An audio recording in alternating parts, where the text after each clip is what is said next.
we're done. So we are back in open session, and if you could just confirm that we discussed only what was in closed. Yes, thank you for that, Madam Clerk. So those that were in open session, for those that are watching us and for our meeting representatives here today, we only spoke to the item that was raised to go in camera, and only that item was discussed. And we have nothing else to report out. Thank you for that. All right, so moving on to our agenda, item 4, reports. And I guess, Anne Marie, you're starting off with this first report, HDRAF 1221. And can I have a mover to have this put on the floor, and a seconder, please? Councillor O'Leary, second by Councillor Keaveney. Okay. Councillor Burley. Sorry, you missed you this time, Councillor Burley. So that's on the floor, and go ahead, Anne Marie.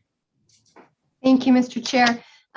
This report is looking at the proposal, the affordable housing proposal put forth by Lutheran Social Services of Owen Sound. They're looking for $3 million for a 32-unit affordable and attainable senior housing build.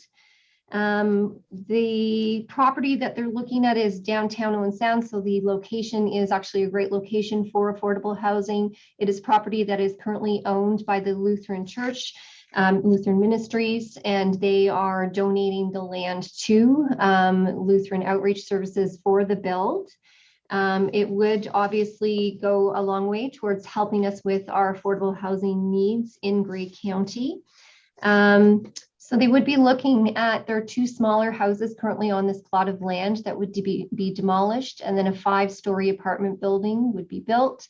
The land is an in-kind contribution.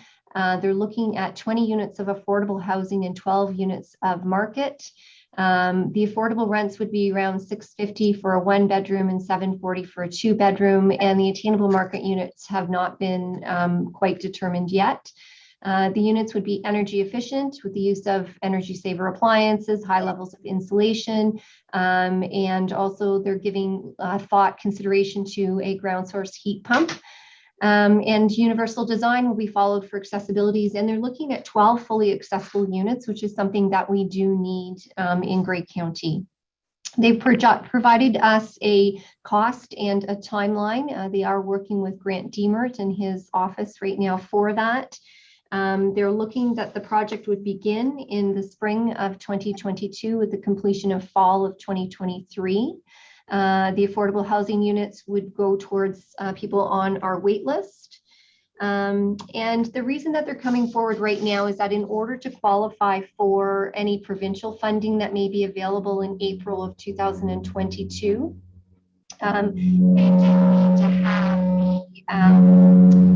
be far along in their approvals. Like I've mentioned in the past, shovel ready.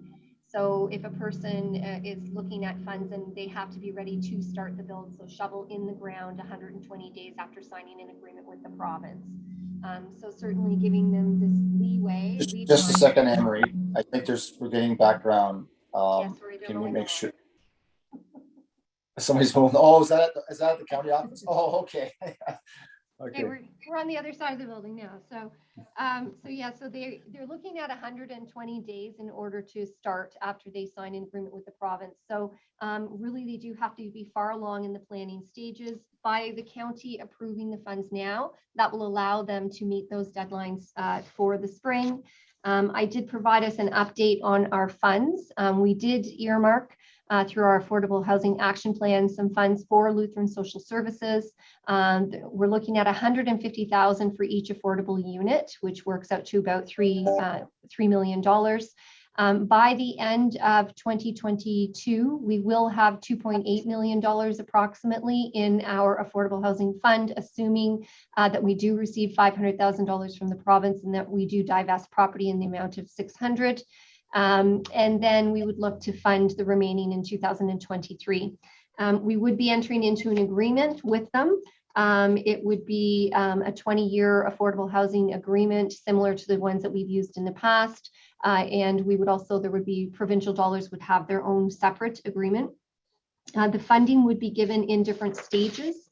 So it would be funding is 50% upon signing an agreement and registering the security on title, 40% at substantial completion, and 10% at completion.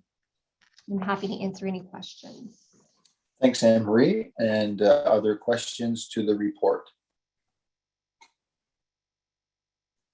Wow, we used them all up. All right, so there's no other questions, and that's been moved and second. Seeing there's no further questions, all in favor of that motion? Okay, that is carried. And Councillor Burley, I didn't. You're on the. Can you relay your vote there, please? I'm in favor. Okay, so that's definitely carried then. Thank you for that. Just let me switch back to my agenda here for a second. Okay, so our next item is item C, 4C, and this is with regards to the rent supplement program additional funds. And could I have a mover for that report, please? Who would like to move that? Keaveney and Mr. Warden.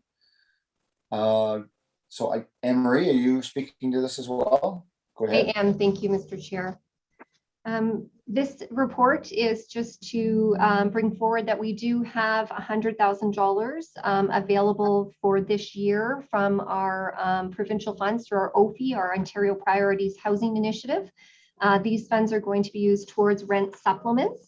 They will be an annual, so we will have this $100,000 each year that the program is available. We're looking at using the rent supplements to assist with some of our people moving into our affordable housing at Ottawa Heights.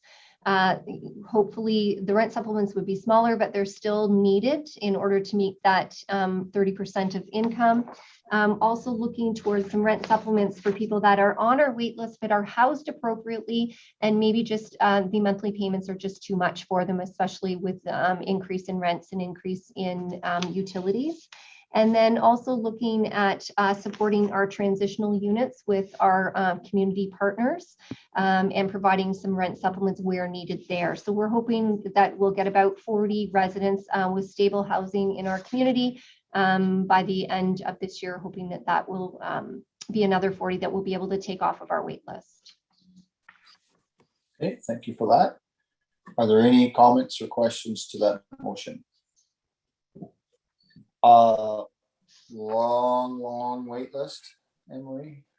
Our wait list, I believe, has not changed. It's still around that 850 to 900 mark.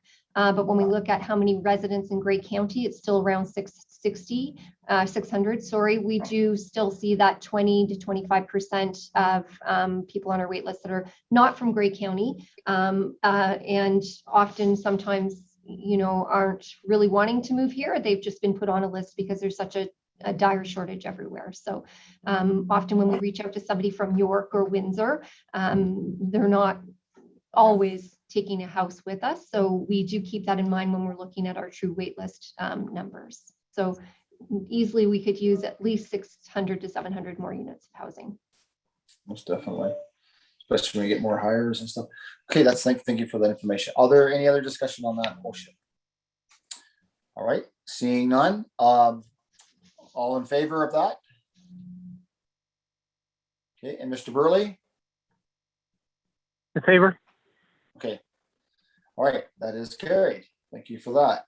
Our next item is 4D, update transitional units and homelessness response table. And can I have a mover and a seconder for that published agenda item? Moved by Councillor Burley. Okay, okay, second by Councillor Keaveney. All right, that motion is on the floor. Anne-Marie, I presume you're on the report hot list. Thank you, Mr. Chair.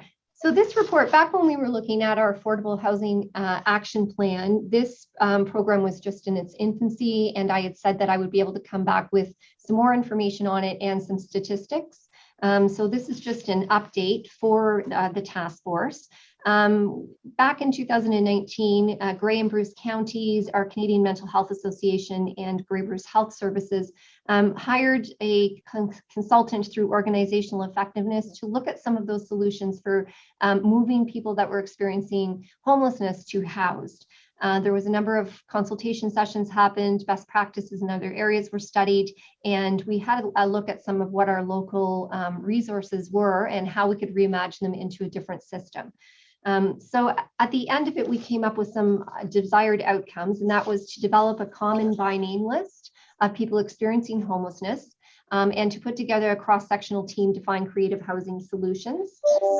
We wanted to consider flex funding, look at areas, and make sure we were focusing in on the hardest to house, and also looking at some sort of collective impact framework in which we could measure.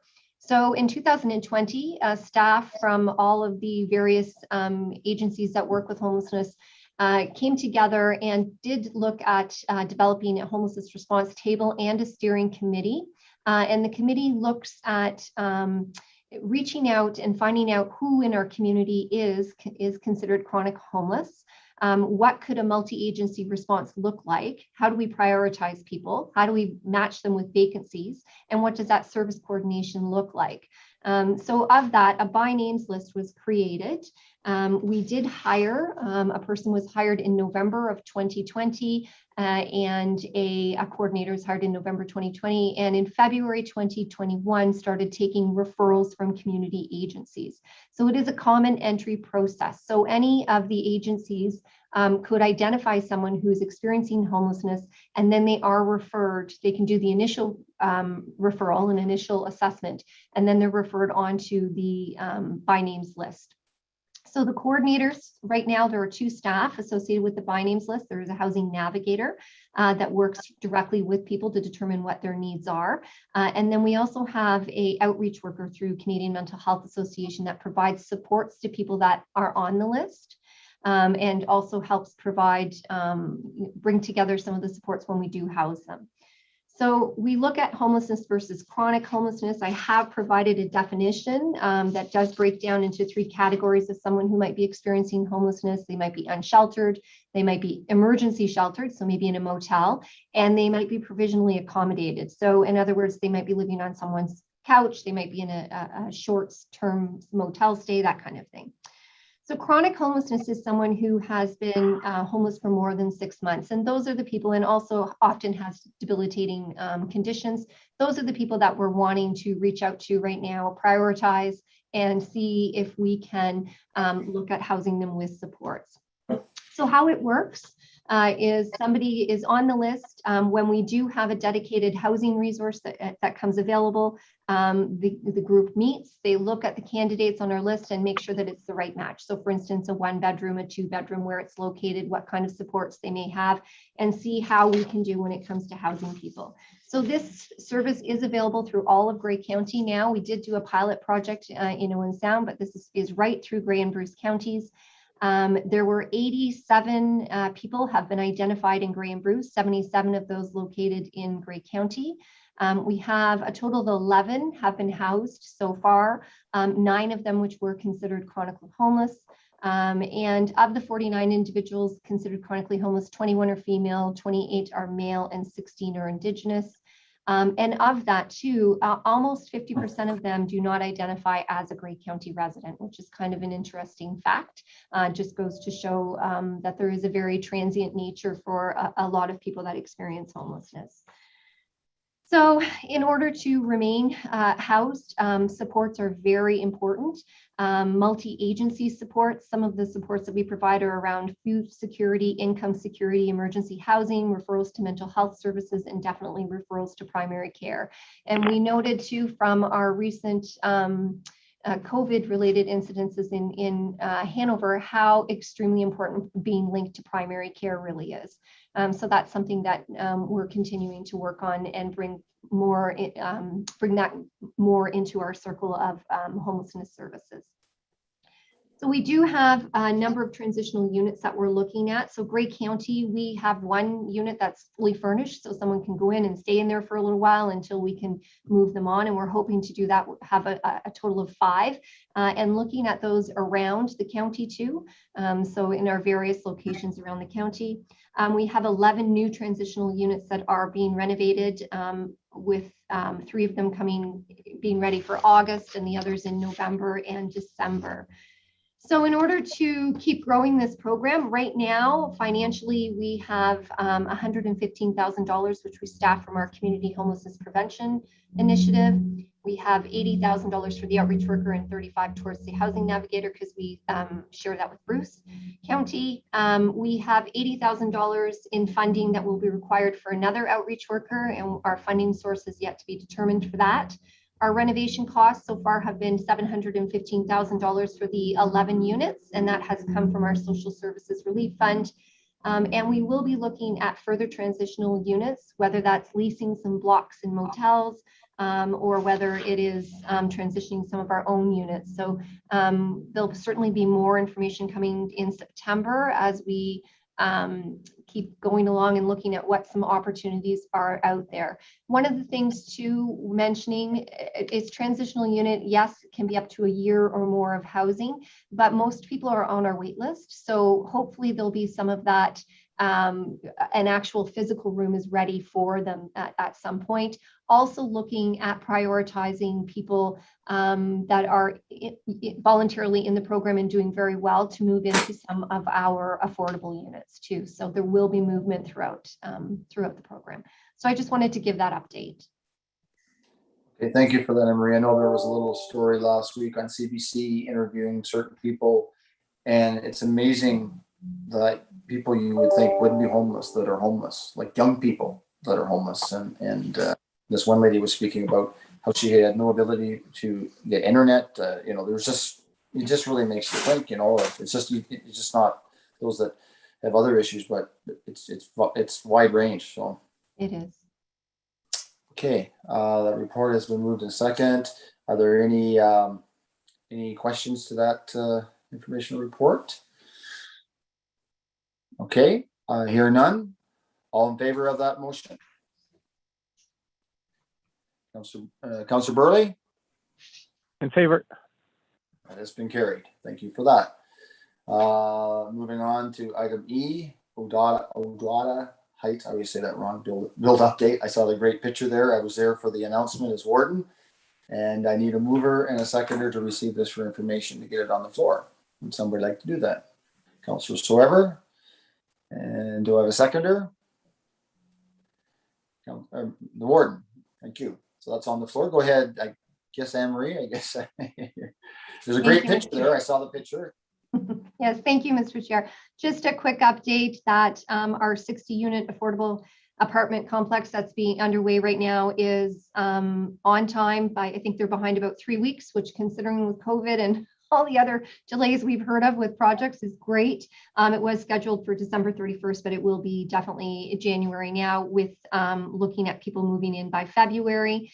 It again was funding through the COCHES, which is the Canada Ontario Community Housing Initiative. We did receive funds from the province for that. Total costs, it does, without removing any of the development charges, land or HST rebates, it worked out to $301 per square foot. And if you take that out, then we are around the 283. So it is definitely needed. 47 people will be coming off of our wait list in February. They're wondering if anyone would be interested in coming for a tour. They're looking at possibly the August 12th after council, and I can certainly get back to you with a firm date on that, but they are inviting the Affordable Housing Task Force staff and council to come. Maybe the warden could have a meeting in the basement. Very good. Thank you for that. Or I would have some picnic tables that we keep 2 meters apart, maybe. Or on the roof. We could have it on the roof, I should say. It's a nice flat roof there. Mr. O'Leary, do you have a long ladder? All right. Any questions or discussion on that report? great news. Yeah, it's amazing how fast things can happen if there's will in the way. All in favor of that report? Oh, I do see Councillor Keaveney, sorry, before the vote, Mr. Chair. Sorry about that. Thank you, Madam Clerk. Go ahead, Shirley. You are on mute, Councillor Keaveney.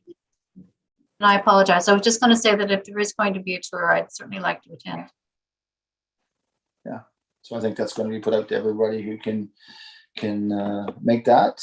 Am I assuming, Madam Clerk, that we may be meeting in person on the 12th? On the 12th of August, Not to council. I think so. I think we're looking into the early fall, Mr. Chair.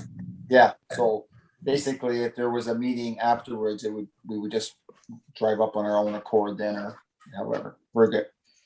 I just wanted to make sure there was no rumors happening there. All right. Any other questions before I call the vote on this updated report? I think it will be good when they have the ribbon cutting of the opening and the smiles on everybody's face there. I think that would be a great opportunity as well. Okay, seeing there's no other discussion, all in favor of that report? In favor. Councilor Burley? Councilor Burley? Okay, that's carried. Thank you. All right, we have on F, another report on the rental housing update and next steps. Can I have a mover and a seconder for that, please? Councilor O'Leary, second by Councilor Keaveney. Thank you for that.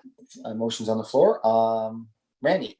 Yeah, I'll introduce the topic, and then Scott's going to provide some of the details that we heard from the developers and some of the landlords in our area that own current rental housing. So as part of the housing action plans, we've recently conducted interviews with 3 large-scale rental housing owners and developers. We do hope to conduct some more interviews with other developers in the near future. We've reached out to some of the others that own a number of rental housing buildings or currently developing rental housing. So we hope to get some more feedback. We were starting to see some common threads though. So we think for the 3 largest ones that we have in our county, we think we at least heard some key comments that we wanted to bring forward to the task force, as well as some next steps. So those, basically the interviews conducted were all for-profit developers. So we didn't include any not-for-profit housing operators at this time. And as I mentioned, the report does provide a summary of the feedback received and identifies next steps and action items that staff are recommending that we further examine and address based on what we heard. So with that, I'm going to turn it over to Scott, and he's going to walk you through what we heard and what we're recommending in terms of next steps. Okay, well, thanks, Randy. And Scott, fill our boots. Sure. Thanks, Chair McQueen and members of the committee. I will apologize, or the task force. I will apologize. I'm having a new roof put on today. So if the background noise does get too distracting, please just give me a thumbs down or interrupt me or something, and I can turn it back over to Randy and he can present. So basically, as long as nobody comes falling through your roof, then we'll have concern. Yes, and if that happens, at least we'll have it on camera so it can be viral or something afterwards. But so with respect to the feedback we heard, we've lumped it into 4 categories, and you'll see in the report, and I'll just touch on some of the highlights here today. With respect to the category of incentive programs, rebates, taxes, and fees, we certainly heard a lot of appreciation from developers with respect to the recent changes made to the county's development charges bylaws to look at exemption agreements for purpose-built rental units. Some developers noted that those made a huge difference in the pro forma, and others had noted that they'd actually pitched Grey County as an example to other municipalities to say, hey, you should follow this lead. They also noted that they would love to see municipalities in Grey make similar changes to their development charges bylaws where possible, and where those municipalities have development charges, because not all in Grey do. With respect to funding that's available from the Canadian Mortgage and Housing Corporation, it was interesting feedback that we got. One of the developers said that it is onerous to apply for, but it was very worth it. And another developer said it really wasn't worth the time and efforts for the payback. So we heard mixed opinions there. With respect to the municipal community improvement plans, we definitely heard support for those, where there could be a waiver or rebate on application or permit fees. Tax incentives were certainly appreciated, in some cases parkland rebates or brownfield redevelopment. One of the comments we heard was that where municipalities have not done a recent update to their community improvement plan or passed a new community improvement plan, the developers would appreciate it if we could work with municipalities to make that happen as soon as possible. In the report, you'll see two sample pie charts that were provided by one of the developers, showing both their development costs and their operating costs. And this was really to illustrate what some of the larger fees were, both at the development stage and then at the long-term operating stage. And depending on what type of incentive was offered or a tax rebate that was offered, it can seriously impact their bottom line in terms of either being able to develop a rental unit or being able to hold on to and maintain a rental unit for many years to come. Certainly there was support at the development level for flat or capped municipal fees. It was noted that by having a ceiling on your fees, it can encourage further density at no added cost. So there was benefit to putting more units in. And they simply, the developers also noted that there's a big difference in terms of how somebody's viewing a development proposal based on whether or not they're looking to build and then sell the building, or whether or not they're looking to build and maintain and own those rental units for many years to come. And that certainly makes a difference when looking at the types of incentives being provided. With respect to some of the key feedback we heard on the planning and development process, I think there was some that was certainly not a surprise here. And the major one we heard over and over and over is time is money. And delays in the process, whether at the county level or the municipal level, can be very costly to developers. And I know we in planning and your own municipal planning and building staff do try to work very efficiently in this regard. But one developer in particular noted that outside of Gray, they were looking at a 2-week setback in terms of not being able to make a council agenda. And they went back to the municipality to say that if this 2 weeks was the best the municipality could do, it would add $2.5 million onto their total costs. And when the CAO and the mayor heard that, they worked to get it on the next agenda. So it's just, that's one example, and obviously that's an extreme example, but it's another thing for we as county staff and county council to consider when looking at our own processes in this regard. And that kind of dovetails into the next one about cutting red tape, and certainly that's a bit of a buzzword at times. But there's some truth behind it. And one or two of the developers suggested where appropriate, it might be relevant to look at some staff delegated approvals. So certainly on something maybe as large as a subdivision, you wouldn't necessarily do that, but maybe at the municipal table on certain site plan approvals, there might be room to look at more staff approval ability in that regard, just to speed up the process in that regard. We also heard about the need for rental housing champions. And I'm sure all around this table can picture meetings we've attended, public meetings or council meetings in that regard, whereby we heard concerns from the community. And sometimes those concerns can be the loudest voices in the room, and we don't necessarily hear from the advocates for more rental housing. And so the developers noted that both at the staff and council level, at the county and municipal tables, the more we can speak about the need for rental housing and speak about the need for appropriate density in this regard, the more beneficial it would be on their end. They also noted the need for clear planning policy in that regard, such that somebody looking at a property knows exactly what size and scale of building can go in there, and that we can look at some greater density than what some of our communities currently permit, and intensification projects in that regard. The possibility to pre-zone lands for new residential developments, especially rental developments, would be tremendously beneficial in terms of saving time and money on the overall process.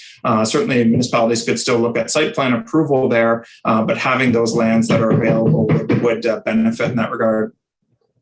And finally, they noted the need for reliable servicing infrastructure and road infrastructure in this regard. And more than one developer told us that if servicing is not available in the community, they're simply going to look elsewhere. As much as they'd love to develop in certain communities, if they can't do so in a reasonable period of time, then that really is a deal breaker to them in that regard. With respect to some of the feedback we heard on operational challenges or being a landlord in that regard, they noted that in some cases the costs of operating their buildings and their units are increasing more rapidly than their ability to recoup those costs through rent. In some cases, they noted that landlords will get creative and tack on other fees outside of the rent. But that is a major challenge to people looking at taking on rental units for the long term. We did hear overall that most of the tenants are great to deal with and no issue with a large percentage of the tenants.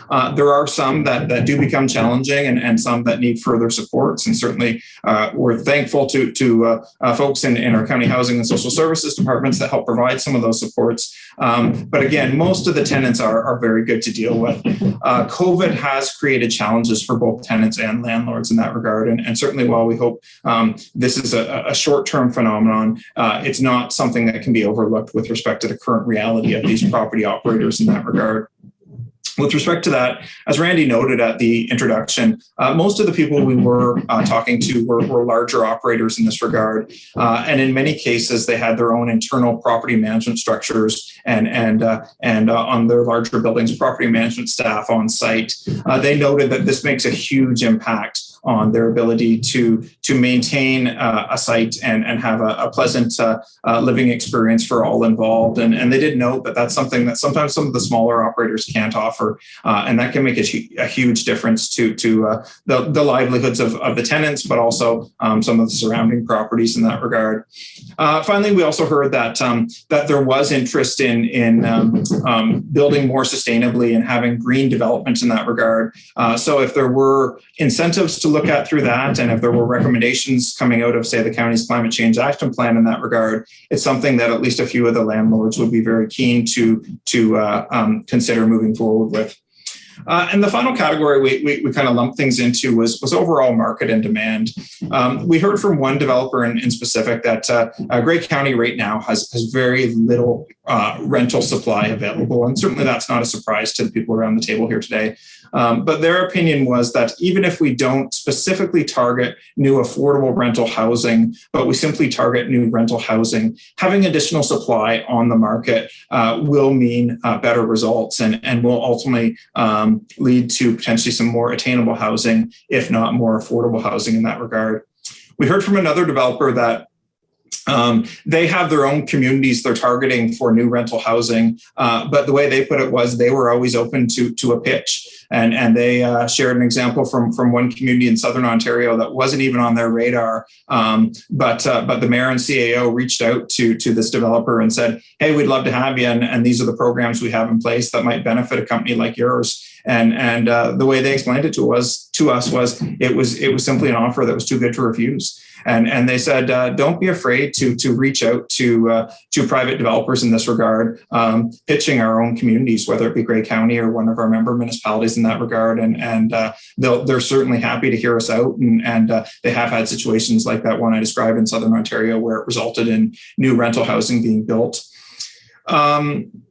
They noted the support for some of the things that Anne-Marie and her team have been doing for years in terms of mixing market rate housing and affordable housing in a single building. And it's certainly something that they would support where there's incentives available. Some of the developers also noted that at this point in time, especially to larger operators like themselves, interest rates are fairly low for established developers. And it actually is a very good time to invest in rental development. And certainly, as we've seen across the county in the past few years, we are seeing a lot greater interest in rental development at this time. And then finally, we also asked the developers their thoughts on short-term accommodations and what it was doing to the rental markets. And I would note that many of these developers have portfolios across Ontario and wider than just Grey County. And they noted that it really is market specific. In some communities, the ability for people to rent out their home on a nightly or weekly basis or rental unit on a nightly or weekly basis was having an impact on availability and affordability in that regard. And they noted that in some communities that simply wasn't a major factor in the marketplace based on their opinions and what they've seen in their own buildings. So taking all this feedback, we wanted to present the task force today with some key items for follow-up. And we note that some of the comments, concerns we've heard aren't something that the county or member municipal staff or councils have the ability to address, but there are lots of things we can take away from this, and certainly lots of things that we as county staff can work with council on in the task force, but also work with our friends at the municipalities on to make a big impact. And so first and foremost, we'd certainly like to continue to work on our own county development charges, as well as working with our member municipalities on their own municipal development charges in support of rental housing. And we did hear loud and clear that those conditional waivers for purpose-built rental housing were tremendously beneficial. We also want to work with our municipalities on their community improvement plans, both to make sure those that don't have one can get theirs passed in the near future, and those that do have them can keep them up to date. So county staff and certainly our economic development team has been instrumental in this, are more than happy to work with your municipal staff in this regard and work to support. We also want to look to explore some refinements at both the county and municipal levels to try to streamline processes to make sure that we are offering efficient service that can be done in a timely manner to get to that bottom line, so to speak. And this is something that we'd already initiated based on some previous direction from council, but certainly the feedback we got from developers made it loud and clear that this is a priority. This has to happen very shortly. We also want to work with municipal staff and municipal councils to look at whether or not there's some locations in your own communities that would be suitable for pre-zoning, and looking at sample projects whereby we could look at new housing, whether it ends up being market rate housing or preferably even some affordable rental housing in that regard to again get to that timeframe process. We're continuing to explore the surplus county and municipal lands, and that's something that's already on the work plan for this task force in this regard, in terms of looking at possibly opening up some of those lands to future requests for proposal systems to look at new developments similar to what was done in Durham a few years ago there. We want to continue to explore green rental developments and partnerships in that regard, and staff noted that this would fit very well into the draft recommendations of the Climate Change Action Plan. We'd certainly like to have discussions with municipalities about pitching Grey County as an ideal location for new rental units, and especially if we have some communities that would like to step up in this regard and work with us to showcase what they have to offer at the municipal level. I think this would be great to get Grey County on the map to more developers in this regard. We also want to demonstrate leadership at both the council and staff level on the need for rental housing. And I think the fact that the county has this task force and that we're seeing such action at a number of our member municipalities is a great way of doing so. But we certainly don't want to lose sight of that and want to continue to promote that leadership. And then finally, we want to continue to work with Anne-Marie and her team and others to look at promoting funding sources where they're available, whether they be CMHC funding sources, provincial funding, or whether they be some of our own county sources in this regard. So those are just some of the key items that we flagged for follow-up. We would like to get the task force to receive this report and also continue discussions with municipalities in this regard to address some of those action items. So certainly that's all I have at the stage, but if Randy has anything further or if the task force has any questions, be happy to take any. Okay, well, thanks, Scott. Randy, do you have anything to add then? No, and Scott's done a great job as usual, summarizing what we heard from those developers and landlords. And as Scott indicated, we're hoping for the support to move forward with implementing these next steps as part of the overall housing action plan, and continue to work forward towards addressing some of these opportunities for sure.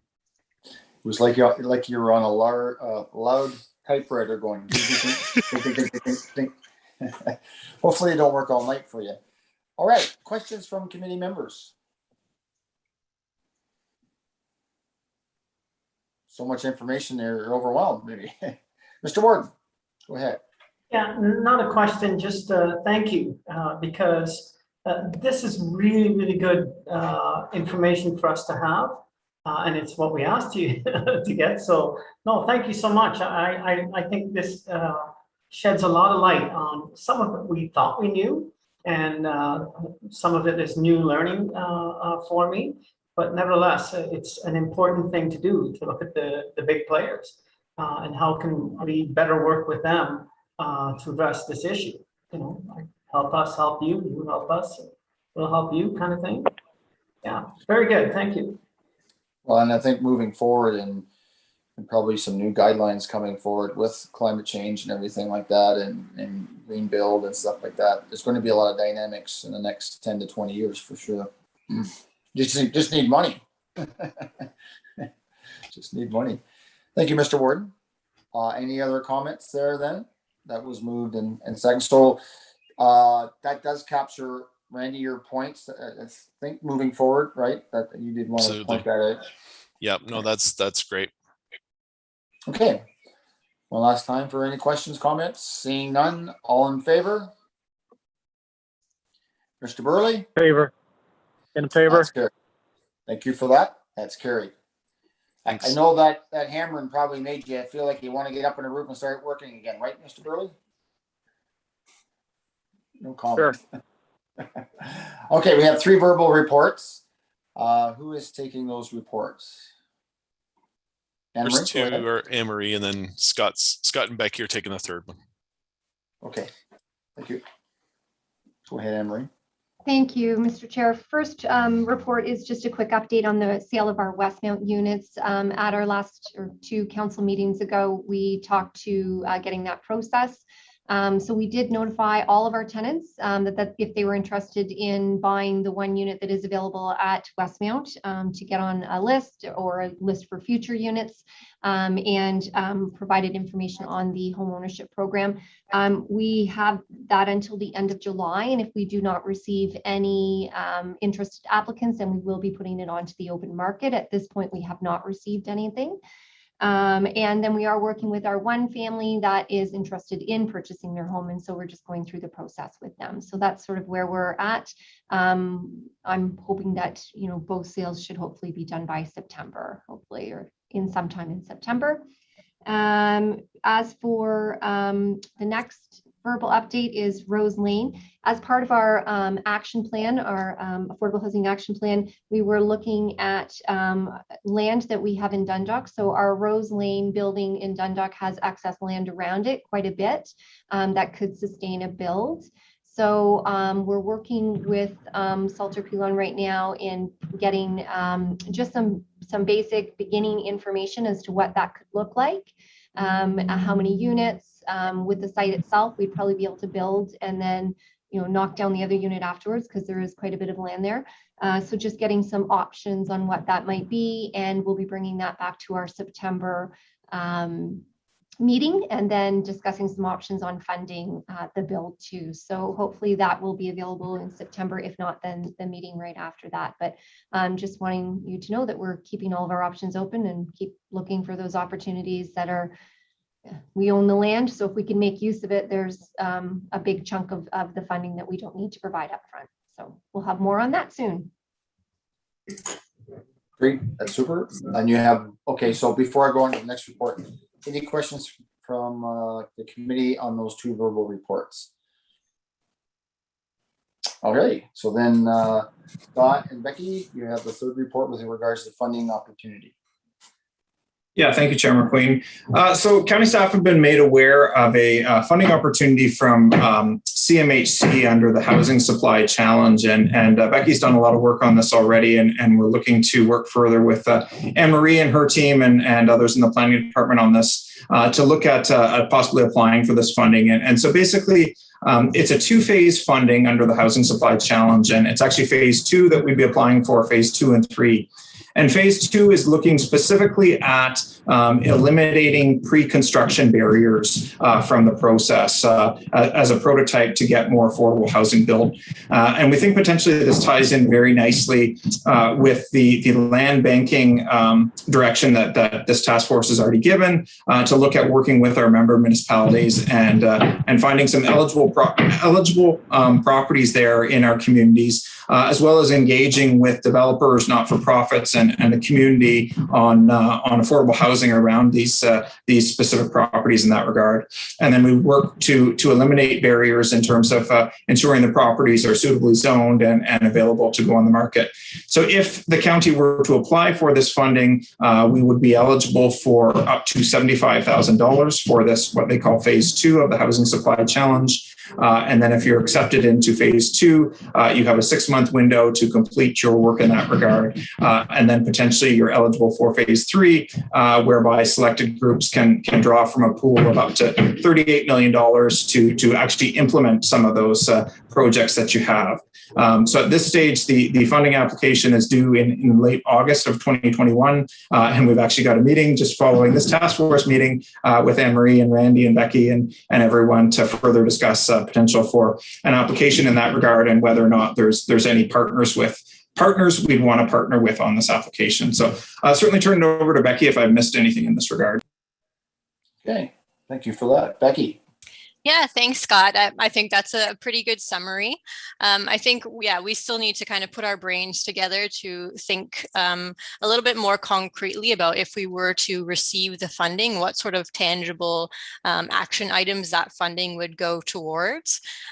So yes, we are eligible potentially up to a pool of $38 million. But as Scott said, it's more for the pre-development process. So that money wouldn't really be expected to go towards any building costs. It's more about sort of streamlining and putting projects in place before any building permits are approved to kind of negotiate and work through some of those challenges.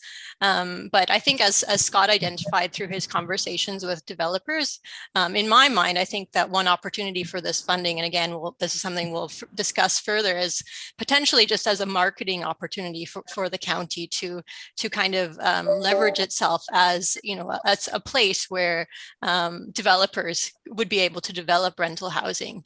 So I think maybe perhaps looking with that type of strategy in mind. And then, as Scott said as well, some of those pre-zoning, the selection of applicable lands, which I think we're going to be doing in any case, whether or not we get the funding. But yeah. Well, that's I'm glad of both you and Scott's enthusiasm to apply for that. That's fantastic. 75,000. Why not? So do we need a motion, Madam Clerk, they can do that on their own? Okay. And all those reports, you'll capture that in the minutes. We don't need a motion then. Okay. I know our municipality our clerk says, need a motion. So he's always double checking. All right. So that's good. Moving on to item number 5 on our agenda. This is with regards to information that came from our last county council meeting. There is a motion here, Madam Clerk. It was directed here to get some conversation here. I guess you want the motion on the floor first to have conversation. Is that what you like? Please, okay, that would be great. If there's any change, people can amend that or whatever. I'm not suggesting yours. I'm just process here wise. So there is a motion there that's been identified on the agenda. Would somebody like to move it and second it to put it on the floor? Mr. Warden and Councillor Keaveney, thank you.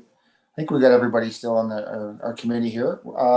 Councillor Burley left. Yes. Oh yeah. Okay.